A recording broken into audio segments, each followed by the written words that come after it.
Selamat pagi anak-anak. Salam. Anak-anak yang dikasihi Tuhan, hari ini kita akan merenungkan firman Tuhan.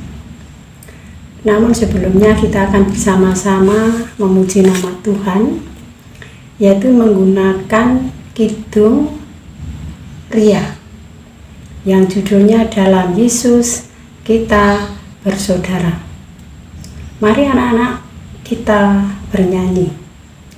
Dalam Yesus kita bersaudara. Dalam Yesus kita bersaudara. Dalam Yesus kita bersaudara, sekarang dan selamanya. Dalam Yesus kita bersaudara. Baiklah anak-anak, kita akan bersama-sama mendengarkan firman Tuhan. Firman Tuhan hari ini terdapat di dalam kitab Mazmur pasal 15. Akan kita baca ayat 1 hingga ayat 4. Sebelumnya kita berdoa lebih dahulu, mohon perlindungan Tuhan. Mari kita tunduk kepala dan berdoa. Bapa kami yang di surga, Bapa yang kami kenal di dalam nama Tuhan kami Yesus Kristus, pada pagi yang indah ini, kami anak-anak-Mu menghadap kehadirat-Mu. Karena Tuhan senantiasa memberkati dan melindungi kami. Terima kasih Tuhan atas berkat-Mu. Tuhan, hari ini kami akan membaca firman-Mu. Urapi hati dan pikiran kami, pimpinlah dengan Roh Kudus-Mu, sehingga kami betul-betul boleh mengerti akan firman-Mu yang terdapat di dalam kitab suci. Dan kami boleh melakukan di dalam kehidupan kami. Oleh karena itu Tuhan, berfirmanlah, kami siap mendengarkan. Amin. Baiklah anak-anak, firman Tuhan pada hari ini terambil di dalam kitab Mazmur pasal 15 ayat 1 hingga ayat 4 yang demikian bunyinya. Siapa yang boleh datang kepada Tuhan? Tuhan, siapa yang boleh menumpang dalam kemah-Mu? Siapa yang boleh diam di gunung-Mu yang kudus? Yaitu Dia yang berlaku tidak bercela, yang melakukan apa yang adil, dan yang mengatakan kebenaran dengan segenap hatinya, yang tidak menyebarkan fitnah dengan lidahnya, yang tidak berbuat jahat terhadap temannya, dan yang tidak menimpahkan cela kepada tetangganya. Ayat yang keempat, yang memandang hina orang yang tersingkir, tetapi memuliakan orang yang takut akan Tuhan, yang memegang pada sumpah walaupun rugi. Demikian anak-anak firman Tuhan pada hari ini. Berbahagialah bagi kita semua yang sudah mendengarkan firman Tuhan. Amin. Anak-anak yang dikasihi oleh Tuhan, firman Tuhan pada hari ini saya memberikan judul tidak berbuat jahat kepada teman. Anak-anakku yang dikasihi oleh Tuhan, Tuhan mengajar kita agar kita itu hidup dalam kasih. Hidup dalam kasih berarti kita tidak boleh merencanakan hal-hal yang jahat terhadap siapapun. Jadi, hari ini kita akan belajar bagaimana cara kita mengasihi teman. Mungkin anak-anak bisa mengasih contoh cara mengasihi teman. Oke, silahkan. Cara mengasihi teman adalah kalau kita memiliki makanan, kita harus memberi. Kalau teman kita butuh bantuan dan pertolongan, kita harus bantu. Misalnya ketika di sekolah ada teman lupa tidak membawa alat tulis, ya, kita pinjami. Itu adalah cara mengasihi teman. Kalau ada teman kita yang sedih, kita dekati, kita hibur. Kalau ada teman yang sakit misalnya, kita tengok, kemudian kita doakan. Nah, itu adalah contoh-contoh cara mengasihi teman.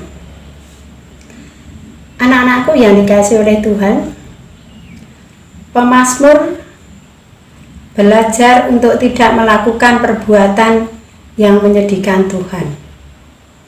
Ya, perbuatan yang menyedihkan Tuhan tentunya adalah perbuatan yang menjelekkan orang lain. Itu membuat Tuhan sedih. Nah, teman adalah orang yang sering berada di dekat kita. Tentu anak-anak memiliki banyak teman. Iya toh anak-anak? Misalnya teman waktu kalian ke gereja, ya, kamu punya teman ke gereja. Kemudian ketika kamu bersekolah, di sekolah kamu juga punya teman. Kemudian di rumah misalnya, saya yakin anak-anak juga punya teman di rumah, yaitu di sekitar rumah kita. Teman untuk belajar kelompok, teman untuk bermain, ya, teman untuk beribadah. Ternyata banyak teman anak-anak, ya. Iya. Nah, sekarang saya ingin bertanya kepada anak-anak. Saya mohon anak-anak menjawab dengan jujur. Siapakah yang pernah berbuat jahat atau berbuat tidak baik kepada teman? Harus jujur, ya. Ada? Siapa yang pernah berbuat jahat? Oh, ternyata ada, ya. Ada yang berbuat jahat. Memang anak-anak, manusia itu tidak ada yang sempurna. Ya, semuanya berbuat dosa, termasuk kalian juga. Bu Naryati juga pernah melakukan kesalahan atau pernah berbuat jahat. Nah, misalnya, ya, berbuat jahat, misalnya waktu bermain tiba-tiba kita memukul teman. Ya, ini termasuk perbuatan jahat. Kemudian ada lagi jahil kepada temannya. Terus ada lagi yang memfitnah temannya atau menjelek-jelekan temannya. Nah, ini adalah perbuatan yang tidak baik, ya. Tidak perlu kita lakukan, ya.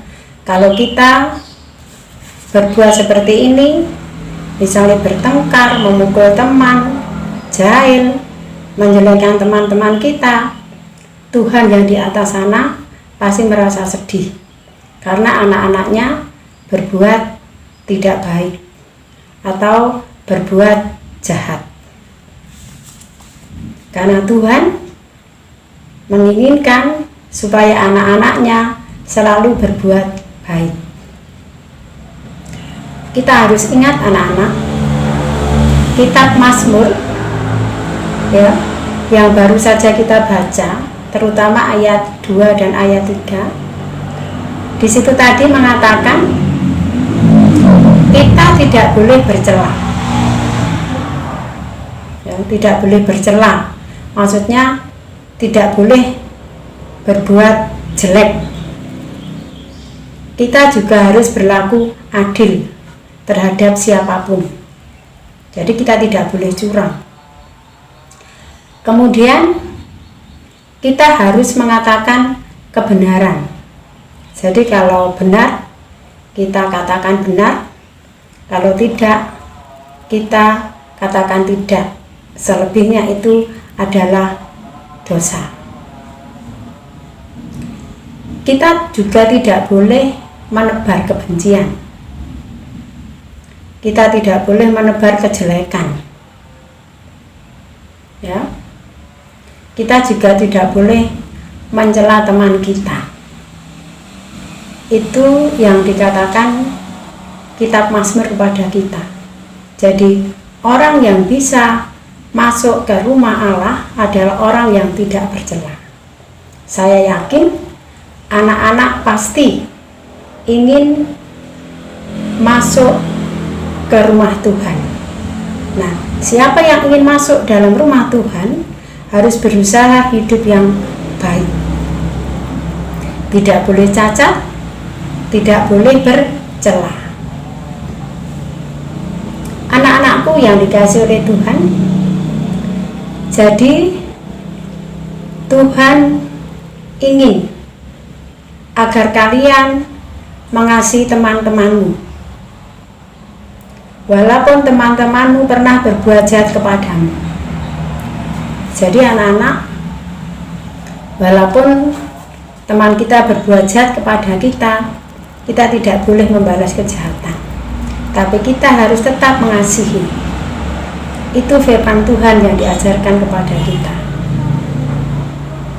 Kita juga tidak boleh membalas kejahatan dengan kejahatan. Nah, doakan agar teman yang sudah berbuat jahat kepada kita, kita doakan semoga Tuhan memberkati persahabatan kita, pertemanan kita. Kejahatan tidak boleh dibalas dengan kejahatan. Karena jika teman kita jahat, kita balas dengan kejahatan, maka yang terjadi adalah kekacauan. Ya, kekacauan, berantakan. Padahal Tuhan menginginkan kepada kita supaya kita satu dengan yang lainnya hidup damai, hidup rukun. Karena itulah Tuhan Yesus datang ke dunia membawa kedamaian.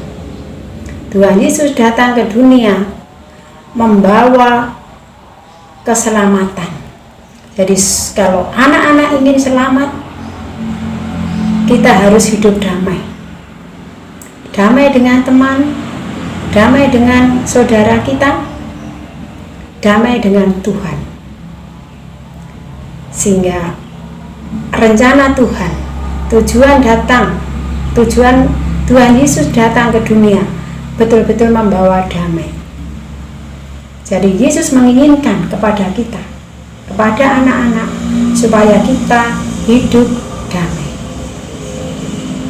Anak-anak, saya yakin anak-anak pasti mau berusaha menjadi orang yang baik, menjadi orang yang jujur, menjadi orang yang damai bersama teman. Semoga Tuhan memberkati dan memberikan kemampuan kepada kita semua. Amin. Baiklah anak-anak, mari kita akan menyanyi, yaitu menyanyi kasih pasti lemah lembut.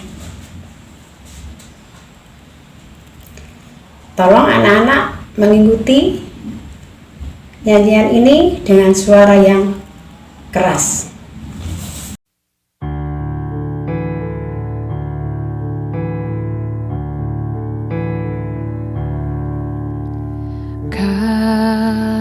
Kasih pasti lemah lembut, kasih pasti memaafkan, kasih pasti murah hati.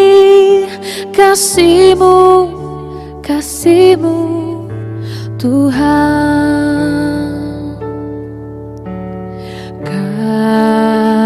Kasih pasti lemah lembut, kasih pasti memaafkan, kasih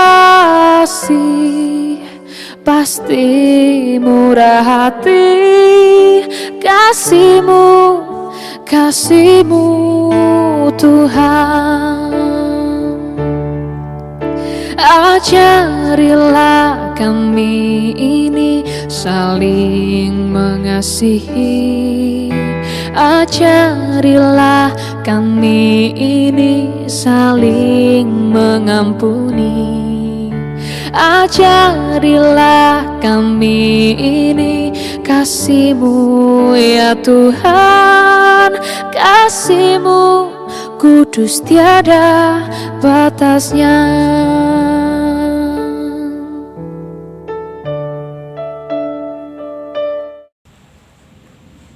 Baiklah anak-anak yang dikasihi Tuhan, marilah kita akhiri renungan hari ini dengan berdoa.